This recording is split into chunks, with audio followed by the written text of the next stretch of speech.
We are glad that everyone is here. Glad to see some. Sometimes I think Jason's our only young guy, but today we have a few others. We're glad of that. It's always good to see young people here. We're glad to have everyone. But when usually I tell Kay that she's part of the youth group. There you go. But we're glad everybody's here. We have been studying the book of John. We've been looking at the gospel and how John has a little different perspective sometimes than the other gospel writers. He gives us a little different picture of Jesus. That is, when we look at the gospels, when we see how each one has a different perspective on Jesus. Some of them have very similar and some of them are different. But by having that different perspective, it helps to give us a fuller picture. And one of the things we saw is how the different way Jesus calls his disciples. When we look at Mark or Matthew, it's like, come follow me, and it's just an immediate thing. But when we look at John, we see there are different ways.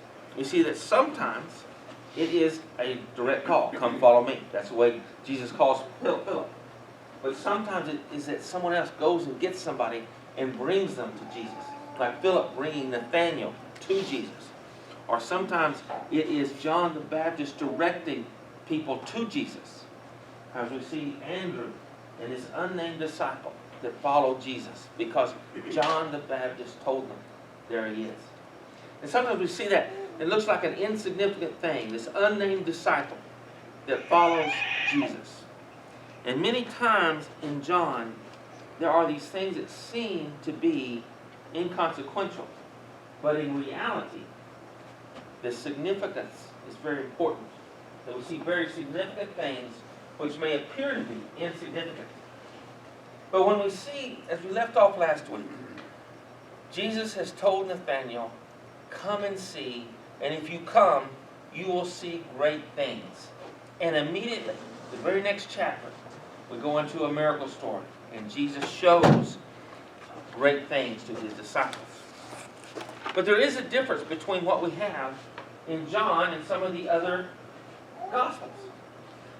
You know, when we look at the way Jesus' ministry starts, and that's what we're looking at today. We're going to look at John and how his ministry starts. But when we look at some of the other Gospels, we see other things.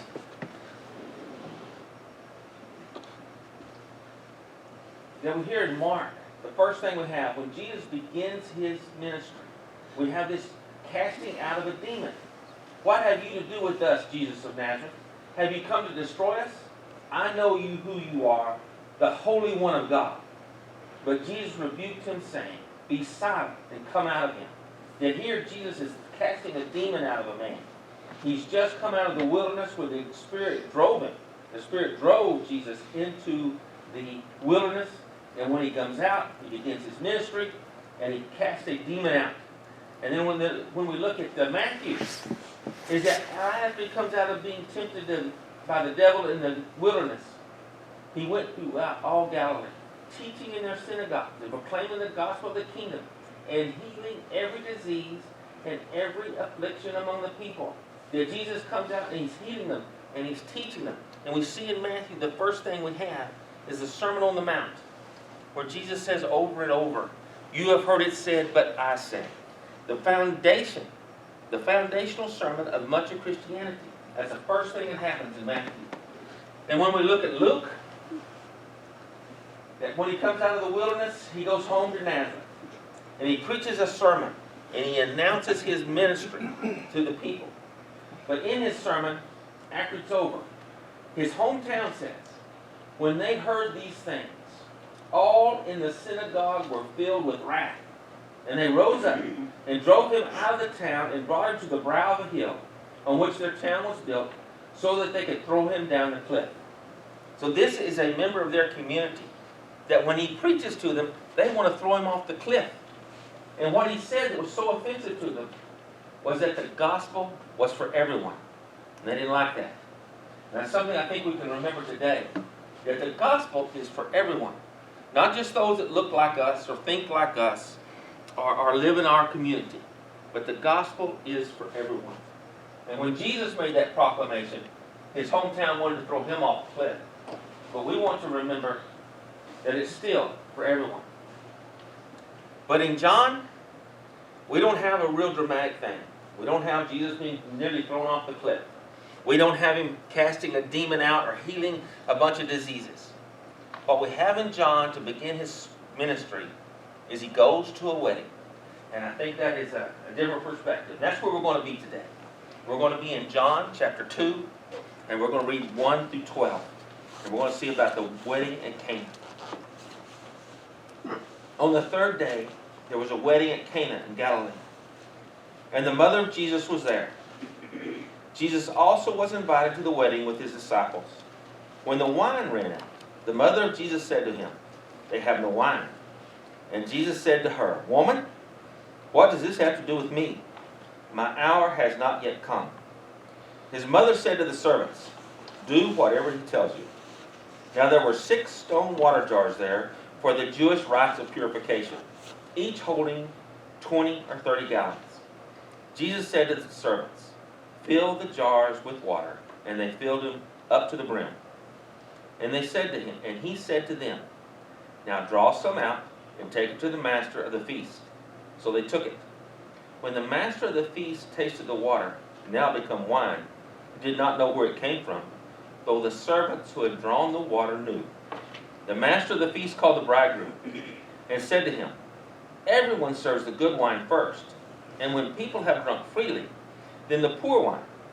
But you have kept the good wine until now." This, the first of his signs, Jesus did at Cana in Galilee, and manifested his glory, and his disciples believed in him. After this, he went down to Capernaum with his mother and his brothers and his disciples, and they stayed there for a few days. And one of the things about this story, first of all, I want to make sure that we understand, is this is not a passage saying that Jesus is a magician or a genie that we can manipulate. That if we do this, Jesus has got to do that. That's not what we have here. He does change water into wine, but it is not a situation where we control Jesus. And I think sometimes we get that idea that God, that Jesus is like Santa Claus. That if we just pray to him and pray to him in the right way, then he's got to give us this. That's not the point of this sermon at all. That's not the point of that passage at all. Jesus is not a genie. He is not to be manipulated by us. But there is a message in this passage. One of the interesting things about it is in the book of John, the mother of Jesus is never named. She's never called Mary in the book of John. It is just his mother. And she's only mentioned twice. She's mentioned in this passage at the very beginning of his ministry, and then she is mentioned when he's on the cross. And both times, it is just his mother, never Mary. The other thing that I think that we can see here is the tone is so important. When we read this, and we see that it says, "woman," talking to his mother.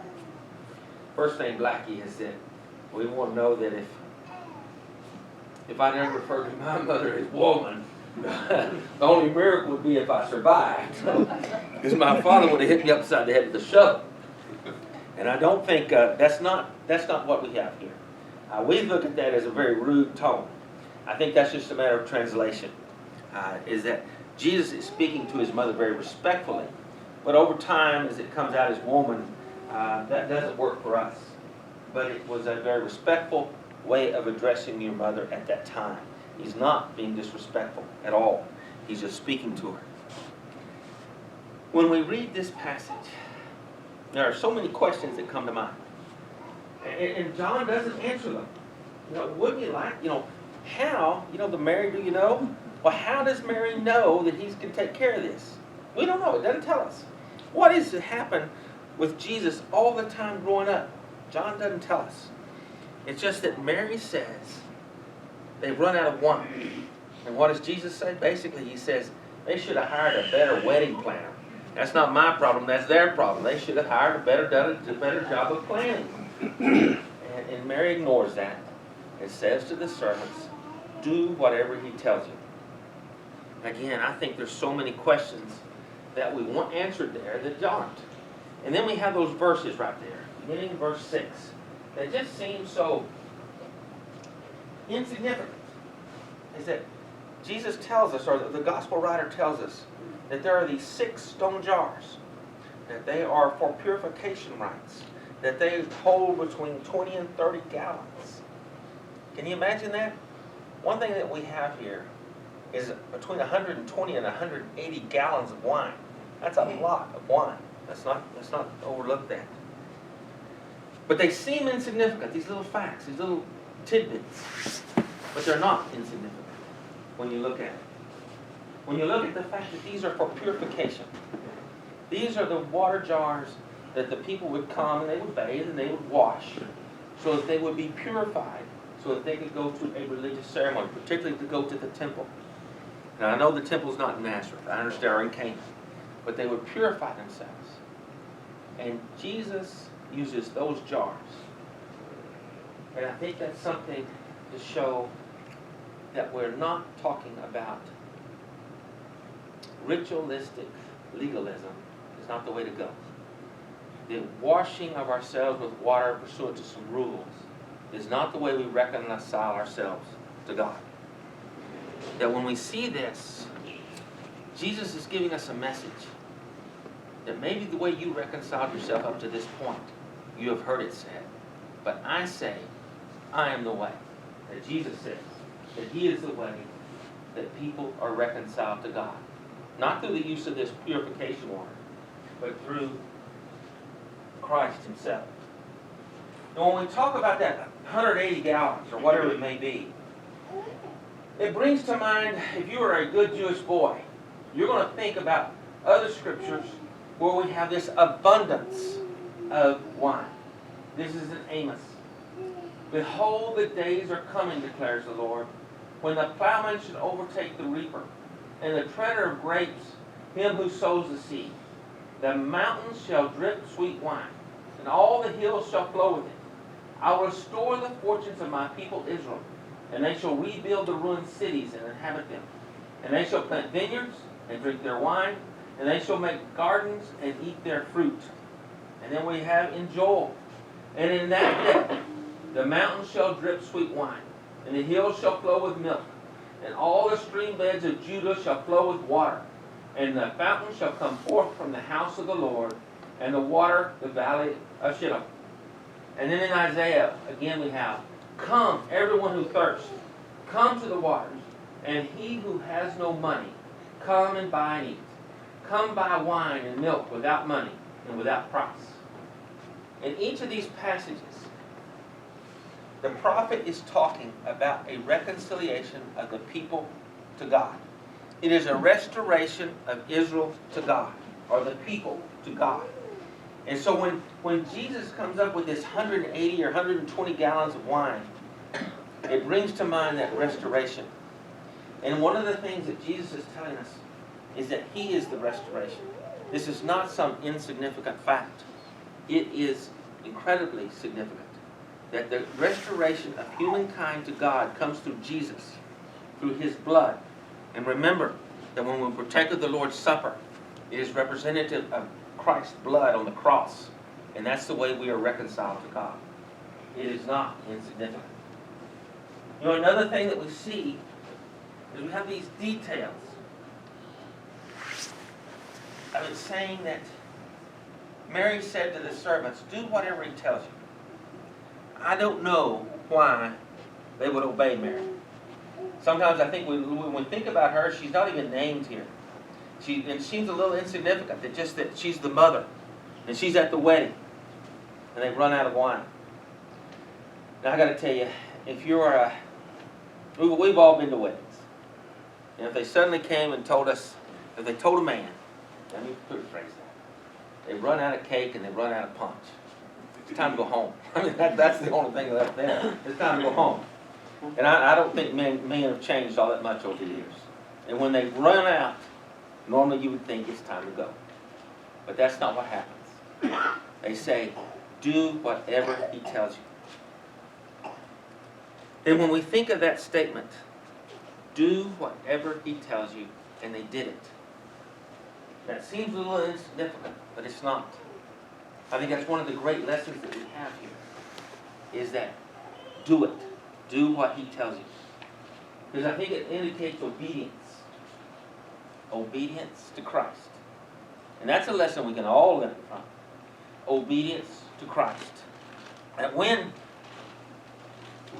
it tells us that Jesus said to the servants, fill the jars with water. And they filled them up to the brim. And he said to them, now draw some out and take it to the master of the feast. So they took it. So we have this example that they are told to do something, and they do it. Again, think of this. You know, when we read this story, we sometimes don't take time to ponder it a little. If you're here and you're a servant, and they've said, fill these jars up. You fill them to the brim with water. And then they say, take some of that to the master, or the master of the feast. Now, who's going to do that? We don't know it's turned to wine. It's the water. We're going to take a bunch of water to this guy who's expecting wine? At that point in time, I think I would have a little hesitancy there. That I would probably get me fired if I take water to the man who's expecting wine. But they do it. And as a result of that, what happens? Is they know what happened. It says the master of the ceremonies, the master of the feast, he doesn't know. But the servants knew. That the servants obeyed. And as a result of that, they participated in God's work here on earth. And I think that's a lesson that we can sometimes look at. That sometimes by obeying God, we participate in God's work here on earth. And when we talk about insignificant, those little insignificant details, well, sometimes I think, we're a small congregation out here in the middle of nowhere. We would probably be considered pretty insignificant by most people. And that's all right. But we have strengths in our little, small congregation. We have the ability, number one, to encourage one another. You might think it's insignificant. But I just want to point out that sometimes by being here, you encourage one another. The fact that Joella is here with a broken collarbone in pain is an encouragement to all of us. That when we see the way we treat one another, that's not insignificant. That is not weakness. That when we encourage one another, when we show our love to one another, when we show our love towards people outside of this building, that's not insignificant. That means a very significant point. That when we take care of one another, and when we take care of those outside of this building, those are important things. Not insignificant at all. Tony sent me this one this morning. Happy are those who take life day by day, complain very little, and are thankful for the little things. When we think about it a little bit, sometimes I think that we want to make following Christ complicated. That we want to make Jesus complicated. And in reality, I think it's very simple. That we love one another, we love God, and we love our neighbors. And we act on that. We just don't say it, but we act on it. That when we obey Christ, just simply obey, then we are participating in God's work here on earth. And we don't have to be complicated to be significant. So often, I think, in our world today, and we look at it, as people are searching for a way to be significant. They are searching for a way to have purpose in their life. They are searching for a way to have meaning. And sometimes I think we look way too complicated at that. That if we look at Christ, that if we take the example of these servants who aren't even named, we look at their insignificance and we look at their obedience and we see that significance that has in the story of God. That we realize that obeying Christ, that following His example is what gives us that purpose, is what gives us that meaning. And acting on it and taking it outside of this building and showing it to others. And we've talked about obeying Christ. We want to do that. I want us to know that how special this congregation is, not just to me, but to the community. And it's special because of that obedience to Christ and the way we treat one another and the way we treat others. At this time, if anyone wants to obey Christ, we want to all make that offer. If you want to come forward to be baptized, we want you to. But also, if you need something, if you have a need in your life, or need prayers, or if there's something we can do to help you, we would ask that you come as we stand and as we sing.